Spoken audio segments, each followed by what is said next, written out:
happy Monday to you. Hope you all had a wonderful 4th of July weekend. Unfortunately today, we have to start out with a little bit of bad news. And the bad news is that America's unemployment rate, in the current administration's 4th year, has remained at 8.2% in June, with non-farm payrolls expanding by just 80,000 positions. The underemployment rate rose to almost 15%.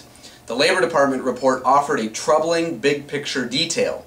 Our economy has generated fewer than 100,000 new jobs for 4 straight months in what seems like a replay of May through August of last year, when monthly job gains averaged just 80,000. Does this signal another soft patch? Maybe not.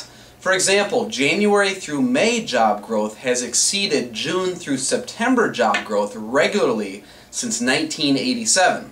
Two sobering facts remain, however. Between January 2008 and February 2010, the economy shed almost 8.8 million jobs, and since then, it has regained less than 44% of them.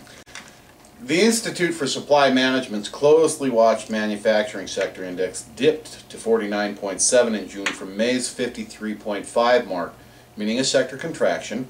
ISM's service sector index also saw a June descent to 52.1 from May's 53.7 reading. Factory orders did rise 0.7% in June, far above the 0.2% expected by analysts polled from Reuters. Big automakers announced nice 12-month sales gains for June.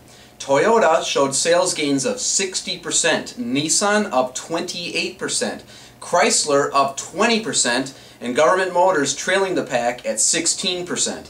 The International Council of Shopping Centers gauged a 0.2% annualized increase in same-store sales in June, as opposed to a 1.7% yearly gain for May. We had a bit of a mixed week on Wall Street last week. While the NASDAQ advanced 0.08% last week to close at 2937 on Friday, the Dow down 0.84 to 12,772, and the S&P closed down a little over 0.5% to 1354. Both staged weekly retreats. Both interpreted the European Central Bank July 5th interest rate cut as a token gesture, and last week's encouraging ADP jobs report was not affirmed by the Labor Department's numbers. Oils ended the week at 84.45 on the NYMEX, while gold lost about 1.6% last week to settle at 15.78 on the COMEX. Well, another earnings season is here, and as usual, Alcoa leads the way today, Monday.